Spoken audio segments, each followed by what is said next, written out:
While this is being silenced by a commando team of Trade Federation droids, New Centriff is quietly infiltrated by OM9 and IK-176. Unbeknownst to the characters, they are already here. Jeff giggled to himself quietly in his cubicle at the communication hub of New Centriff. It was yet another silent night. Hilariously, communications had dropped again. Also, his next batch of giggle dust was almost done. Once again excusing himself to use the restroom for the 6th time this shift, the human hurried over to the IT closet. Jeff was a night crew. Partially because he was mediocre at IT, but mostly because he was a giggle dust junkie. Just no one knew that. They just knew he was always laughing and had a hard time staying focused on complex jobs. The night shift meant that the janitor closet was available with its many cleaning chemicals and privacy for production. He was particularly excited this night. He had found a contact that introduced himself online as a crime lord, and would be at the pilot lounge this evening to take his first shipment after the shift was over. Jeff didn't know who or what this crime lord was, but the chance to share his giggles with people and get paid to make more seemed like a great alternative to going homeless at the rate he was using the stuff. Delightfully, the batch had come out fairly well. 5 additional doses were bagged quickly. The batches were limited due to the size of the cramped closet, but it meant 5 more moments of giggles. And it meant that his first shipment was ready. It had not occurred to the aspiring junkie that 5 doses was not a shipment to a crime lord, but these small tiny issues did not concern him. Meanwhile, over at the pilot lounge, a Chilek nicknamed Dragon Tails anxiously awaited his contact. He had put himself out on the holonet as a crime lord. Admittedly, he was in the early stages of his empire, meaning he had his light freighter and one contact, whose online tag was Giggle Boy.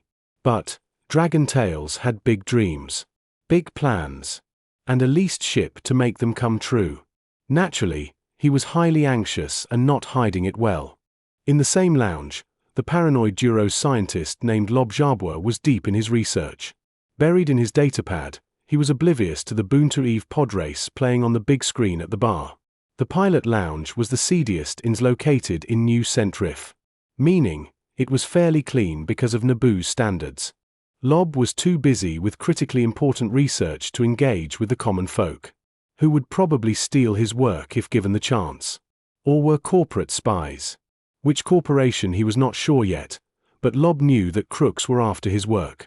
While the junkie giggled himself away in Lola Land and the pilots sweated for different reasons, the law enforcement agents were on the prowl.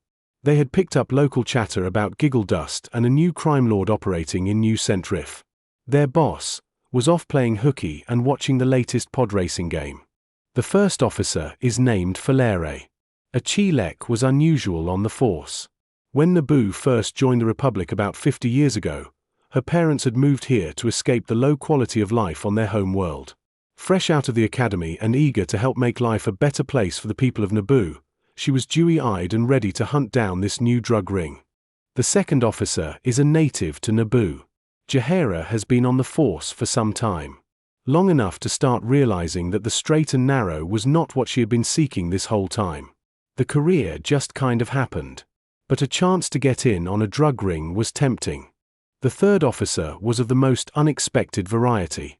A Cathar, joining the population for the same reasons as Falere, walked behind them.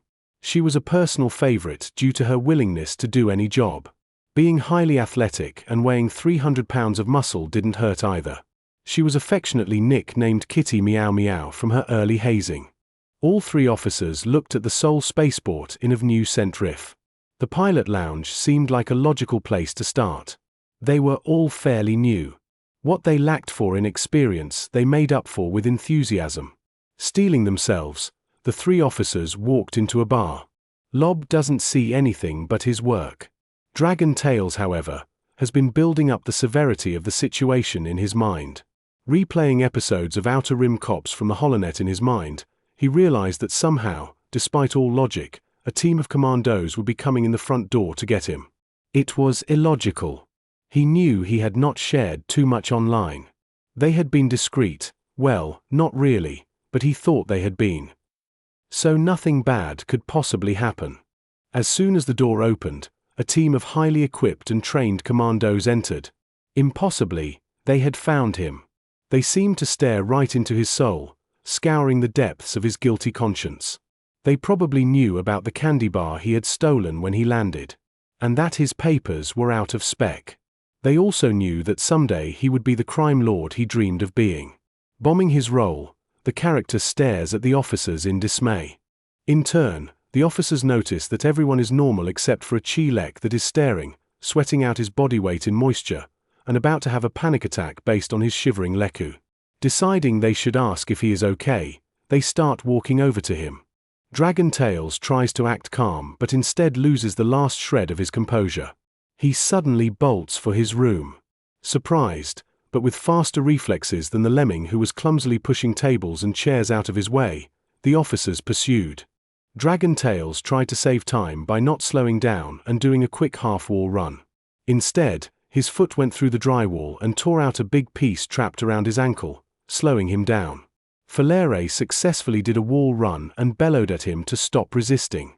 The intimidating was so successful that he was shaken by just how fast these officers were. This was supposed to be a backwater planet after all. The officers were in hot pursuit, so he tried to pick up the pace.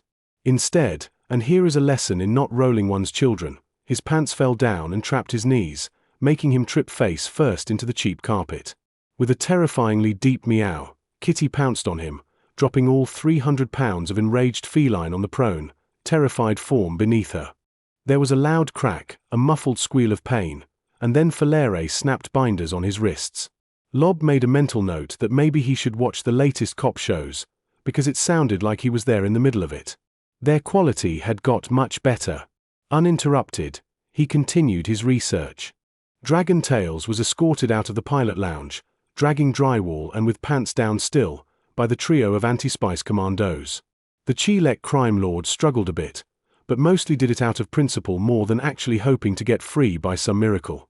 That was until the plasma shell detonated in the neighboring Naboo Holonet building behind them. No one was more surprised than Jeff was. Well, maybe the rest of the IT staff caught in the blast, but they didn't survive long enough to get upset over it. Jeff had just retrieved his so-called shipment of 5 doses of giggle dust when the door exploded inwards. It protected him from the blast but pinned him to the ground, spilling 2 of his baggies. He pushed the door out of the way and surveyed the burning wreckage that was the main office area. The front lobby and more importantly his janitor closet was intact.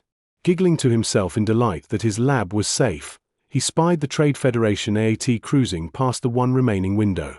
Entering a giggle dust-induced rage, he raced after the tank. Several things happened all at once. For starters, Lob realized that the assassination attempt on his life had failed. Somehow, the Trade Federation knew of his work and was after him. The paranoid raced to his room and decided to make it look like he had escaped so he could see who was after him. He opened the window, and then closed the blinds, peering out of them. After several moments passed, nothing happened except for another explosion as one of the comm towers was blasted by a rocket salvo. The entire planet was being invaded to steal the breakthrough he was on the verge of creating. Instead, he decided to leave the back way. He opened the emergency exit and spied some B-1 battle droids on patrol. Spotting their leader, he got an idea. Pulling open his bag, he retrieved a can of spray paint. Now, in Star Wars 5e, tech powers take the place of magic outside of Force users. They do this with various levels of technology. In this case of changing the color of the droid officer's stripes, he just happened to have the right shade of tan. Shaking the can well, he cracked the door open and sprayed the droid from behind once it was within 10 feet, per the tech power requirement. He then shouted, "Who's in charge?" Instead of entering a state of confusion, they turned around and started blasting the door he slammed shut quite hastily. Getting another idea, he quickly created a Trade Federation badge using another tech power and stuck it out the door yelling, "Hold your fire, I'm an inspector." In confusion, as they had not been told there was going to be an inspector, they stopped. After a brief bit of lies, the officer let him go. Lob decided getting a ship was the best idea and left in that direction. Jeff giggled to himself in fit of euphoria as he clambered onto the tank. He tried to pull the hatch open, but it was held shut by hydraulics. Getting an idea, he decided to use his own tech powers. Charging up his wrist pad, He pressed his palm to the tank hatch to try and electrocute the gunner or a tank component, while kneeling on a conductive metal. Now normally I would have let this slide, but he rolled a 1. Not only did he deal maximum damage to himself, but he violently sharted himself when rolling for severity of the screw-up, and then also failed his save and flopped off the tank as he became stunned from the electricity. Unperturbed, the tank moved on, firing a rocket salvo into the nearest comm tower. Coming to his senses, he got back up and ran over to the employee parking lot the tank just passed by. He tried speederjacking the muscle-ground vehicle that looked cool but failed. He then got into his former boss's flash speeder and jump-started it. Now, this was not the security flash speeder that came with a heavy laser cannon. This was just a civilian version of that speeder. Despite this, his bloodshot eyes stared balefully at the tank hovering away from him. He slammed it into reverse and accelerated at it, ramming it hard. He flopped out of the speeder because he forgot his seat belt, angry giggled in midair, and then slammed into the tank and lost consciousness. The tank, once again undamaged, carried on with its wreckage of the communication towers. Back to the trio of officers and the legendary for the wrong reasons dragon tails. The explosion blew out about half of a building behind them. Spying the front end of the tank, they decided that running for the most solid piece of cover in the opposite direction of said tank was the best. Their captive, however, decided that running to his ship was the best idea instead, and gripped onto a storm drain grate with the strength of a desperate man that not even Kitty could tear free. Falere decided to expedite the process by tazzing him with her stun baton. The bonk did a lot of impact and forced him to let go when he failed his stun save. Dragging him rapidly, Kitty and Falere caught up to Jaheira and hunkered down as the first tower was hit with a rocket salvo. Immediately they recognized they were being jammed. These level 1 characters were rolling over 20 with their bonuses on almost everything all night long. Not only that, they also were able to triangulate that there were 2 towers jamming them. A quick plan was made. Kitty took off west, the furthest one away, while Falere went east. Jaheira would stay behind and watch the prisoner, who had recovered from his shocking experience. Kitty took off and stealthed through the first 2 streets until she got spotted. She took off in a sprint, finding the tower and cutting it in half with her vibroswords. Taking several laser bolts, she managed to just barely get running again in time and got back after some mild delay. Falere made it just fine and shut it down using the control panel. Trying to get back, she kept running into too many patrols. The team was able to communicate together at least, and a plan was made to get a speeder to her when she finally found her opening and was able to get back on her own. Jaheira was up to no good. Having decided a while ago that the law enforcement life was not what she wanted, she finally had a chance to get in on some dirty cop action. Slapping Dragon Tails awake, she started shaking him down about the local spice trade. Thoroughly done with his several-hour existence as a crime lord, the tank, and getting mauled by the galaxy's angriest Cather, he confessed everything. He just wanted to go to his ship and leave to never return. While he was doing this, he realized he was in over his head and decided to try and get out of the cuffs. By a miracle, natural 20, he found a bobby pin underneath his hand already. He then rolled a natural 1 and jammed the locking mechanism in the lock position. Struggling quietly, he realized it was stuck in there for potentially forever. His problems got worse when this dirty cop announced that she couldn't have witnesses and put a vibroknife to his back. Pulling a surprise and spectacular stunt, he flipped off his back away from the knife and got his cuffs in front of him in the same motion. Just like he had practiced in the simulations, he fired his hidden wrist dart. The round hit Jaheira, but the electrical charge failed to penetrate her armor. Standing there in his cool action pose, his cool catchphrase died on his lips as he realized it had not worked. Before he could run, and despite being caught off guard, Jaheira drew her heavy pistol and shot him in the head, for maximum damage, causing him to immediately start making death saves.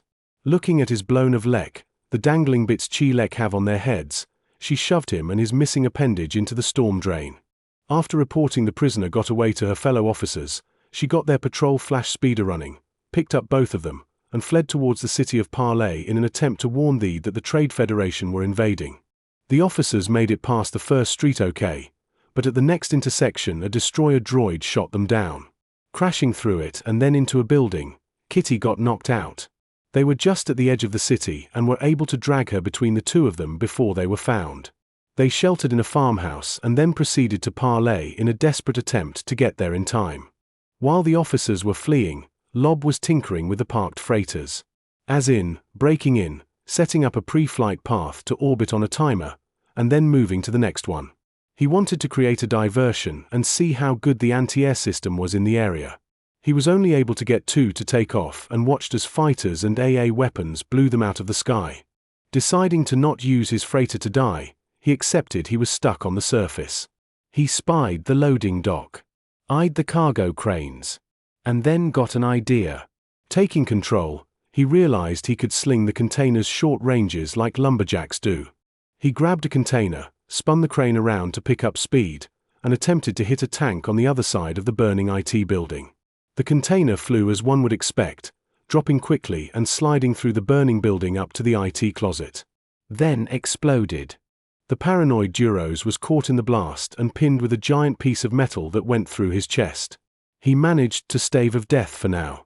The blast brought the giggle junkie back into wakefulness as his borrowed, crumpled speeder was sent flipping. Shouting in panic, he raced through the flames and tried to salvage his beloved janitor closet drug production facility. It had been ground zero of the plasma cargo and was completely gone. He did spy a Duros pinned to the container, who at this point appeared to be dead from the debris impaling him. Jeff found some useful tools on his belt. He felt bad and didn't have the credits to pay him back, so he left a sample of giggle dust for him and then went to go hide in the saws where he met up with the underground resistance. While doing so, he bumped into a maimed Chilek in cuffs. His pants were down. His foot trapped in soggy drywall. Does that make it wet wall? His cuffs were jammed closed by a bobby pin, and worse of all, a leg had been blown off. He was having a worse day than himself. They were able to get him and the Duros to an emergency aid station set up in time to prevent anything too major from happening. Well, except for the bionic leg for Dragon Tail, who renamed himself after losing one of his tails. And a pacemaker for the Duros.